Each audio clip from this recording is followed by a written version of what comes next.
ନମସ୍କାର ବନ୍ଧୁମାନେ ଜ୍ୟୋତିଷ ଶାସ୍ତ୍ରରେ ଶନି ଦେବତାଙ୍କୁ କର୍ମର ରତା ଏବଂ ନ୍ୟାୟର ଦେବତା ଭାବରେ ବିବେଚନା କରାଯାଏ। ଯେତେବେଳେ ଶନିଦେବ ତାଙ୍କର ଗତି ରାଶି କିମ୍ବା ନକ୍ଷତ୍ର ପରିବର୍ତ୍ତନ କରନ୍ତି, ଏହା ମାନବ ଜୀବନ ଏବଂ ସମସ୍ତ 12ଟି ଯାକ ରାଶି ଉପରେ ଗଭୀର ପ୍ରଭାବ ପକାଇଥାଏ। ବର୍ତ୍ତମାନ ଶନିଦେବ ସିଧାସଳଖ ମୀନ ରାଶିରେ ଗତି କରୁଛନ୍ତି। ସେ ଖୁବ୍ ଶୀଘ୍ର ଏକ ବଡ଼ ପରିବର୍ତ୍ତନ କରିବାକୁ ଯାଉଛନ୍ତି। ବନ୍ଧୁମାନେ 27 ଜୁଲାଇ 2024ରୁ ଶନିଦେବ ମୀନ ରାଶିରେ ପଛକୁ ଫେରିବେ ଏବଂ 11 ଡିସେମ୍ବର 2024 ପର୍ଯ୍ୟନ୍ତ ଏହି ଅବସ୍ଥାରେ ରହିବେ।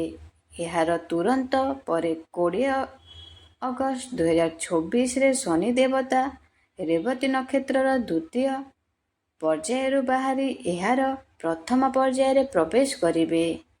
ତ ବନ୍ଧୁମାନେ, ଜ୍ୟୋତିଷମାନଙ୍କର ଅନୁସାରେ ଶନିଦେବ ପ୍ରତ୍ୟେକ ବ୍ୟକ୍ତିଙ୍କୁ ସେମାନଙ୍କର କର୍ମ ଆଧାରରେ ଫଳ ଦିଅନ୍ତି।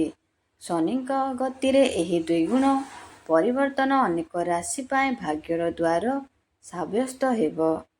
ଆସନ୍ତୁ ଜାଣିବା ଏହା ଦ୍ୱାରା କେଉଁ ରାଶିକୁ ବହୁତ ଲାଭ ମିଳିବ।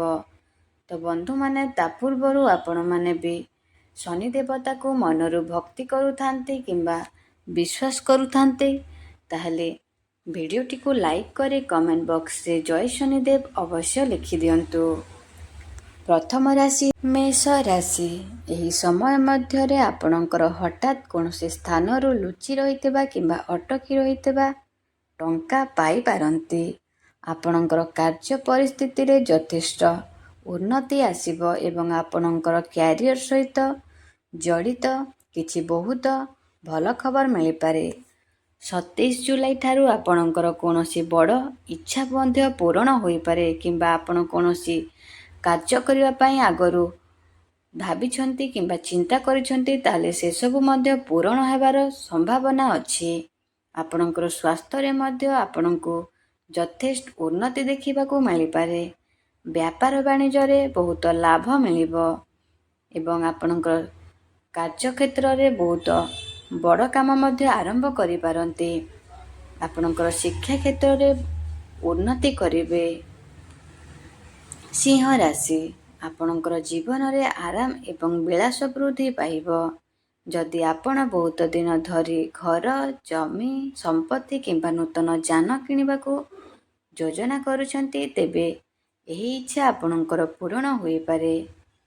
ଆପଣଙ୍କର ସ୍ୱାସ୍ଥ୍ୟ ମଧ୍ୟ ଯଥେଷ୍ଟ ଉନ୍ନତି ହେବ। ଶିକ୍ଷା କ୍ଷେତ୍ରରେ ଆପଣ ଉନ୍ନତି ପ୍ରଗତି କରିବେ। ଆପଣ ଯଦି କୌଣସି ଗଭର୍ଣ୍ଣମେଣ୍ଟ ଜବ୍ ପାଇଁ ପ୍ରିପାରେସନ୍ ହେଉଛନ୍ତି, ତାହେଲେ ଏହି ସମୟ ଆପଣଙ୍କ ପାଇଁ ବହୁତ ଭଲ ସମୟ ରହିବ।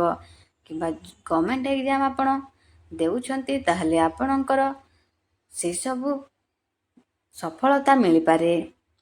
ବିଛା ରାଶି। ଏହି ସମୟ ଆପଣଙ୍କ ପାଇଁ ଆର୍ଥିକ ଦୃଷ୍ଟିରୁ ଏକ ବରଦାନ ପ୍ରମାଣିତ ହେବ। ଆର୍ଥିକ ଲାଭ ପାଇଁ ଉତ୍କୃଷ୍ଟ ସୁଯୋଗ ଖୋଲିବ। ଆପଣ ବ୍ୟବସାୟରେ ଉନ୍ନତ ଅର୍ଡର କିମ୍ବା ଡିଲ୍ ପାଇପାରନ୍ତି ଏବଂ ଆପଣଙ୍କର ଆତ୍ମବିଶ୍ୱାସ ଏବଂ ସାମାଜିକ ସ୍ଥିତି ମଧ୍ୟ ବୃଦ୍ଧି ପାଇବ। ଆପଣଙ୍କର ଶିକ୍ଷା କ୍ଷେତ୍ରକୁ ଯଦି ଦେଖିବା, ଆପଣଙ୍କର ଶିକ୍ଷା କ୍ଷେତ୍ରରେ ମଧ୍ୟ ବହୁତ ଭଲ ଉନ୍ନତି ମିଳିବ। ଆପଣଙ୍କର କୌଣସି ମନସ୍କାମନା ମଧ୍ୟ ପୂରଣ ହୋଇପାରେ। କୌଣସି ଋଣରେ ଆପଣ ଫସିକି ରହିଥିଲେ, ତାହେଲେ ସେସବୁରେ ଆପଣଙ୍କର ମୁକ୍ତି ମିଳିପାରେ। ଧନୁ ରାଶି।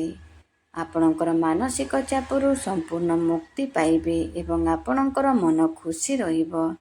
ଚାଲିଥିବା ପାରିବାରିକ ଦ୍ୱନ୍ଦ୍ୱର ସମାଧାନ ହେବ ଏବଂ ଆପଣଙ୍କର ପ୍ରିୟଜନ ଠାରୁ ପୂର୍ଣ୍ଣ ସମର୍ଥନ ପାଇବେ, ଯାହାଫଳରେ ଘରେ ଏକ ଶାନ୍ତିପୂର୍ଣ୍ଣ ପରିବେଶ ସୃଷ୍ଟି ହେବ। ଆପଣଙ୍କର ଜୀବନସାଥୀ ସହିତ ଆର୍ଗୁମେଣ୍ଟ ମଧ୍ୟ ହୋଇପାରେ। ତା ପ୍ରତି ଆପଣ ସତର୍କ ରୁହନ୍ତୁ। ଆପଣଙ୍କର ସ୍ୱାସ୍ଥ୍ୟ ପ୍ରତି ଟିକେ ସତର୍କ ରୁହନ୍ତୁ। ତ ବନ୍ଧୁମାନେ, ଶେଷ ରାଶି ହେଉଛି ମକର ରାଶି। ଆର୍ଥିକ ପ୍ରଗତି ପାଇଁ ନୂତନ ରାସ୍ତା ଖୋଲିବ। ଆପଣଙ୍କୁ କ୍ୟାରିୟରର ଉନ୍ନତି ପାଇଁ ଅନେକ ସୁବର୍ଣ୍ଣ ସୁଯୋଗ ମିଳିବ ଏବଂ ଆପଣଙ୍କୁ କାର୍ଯ୍ୟକ୍ଷେତ୍ରରେ ଆପଣଙ୍କର ଉପରିସ୍ଥ ଅଧିକାରୀଙ୍କ ଠାରୁ ପୂର୍ଣ୍ଣ ସମର୍ଥନ ମିଳିବ। କିଛି ଭଲ ଖବର ପାଇବାର ମଧ୍ୟ ସୂଚନା ଅଛି। ସ୍ୱାସ୍ଥ୍ୟରେ ଆପଣଙ୍କର ସୁଧାର ଆସିପାରେ। ଆପଣ ଯଦି ଋଣ କରଜରେ ଫସି ରହିଥିଲେ ତାହେଲେ ସେସବୁ ଶୁଝିବାରେ ଆପଣ ସକ୍ଷମ ହେବେ। ଆପଣଙ୍କର ଯଦି ଚାକିରି ନଥିଲା କିମ୍ବା ଚାକିରି ଖୋଜୁଛନ୍ତି ତାହେଲେ ଚାକିରି ମିଳିବାର ମଧ୍ୟ ସୁଯୋଗ ଅଛି। ତ ବନ୍ଧୁମାନେ, ଆଶା କରୁଛି ଆଜିର ଭିଡ଼ିଓଟି ଆପଣମାନଙ୍କୁ ଭଲ ଲାଗିଥିବ। ଭଲ ଲାଗିଥିଲେ କମେଣ୍ଟ ବକ୍ସରେ ଜୟ ଶନିଦେବ ଲେଖିଦେବେ।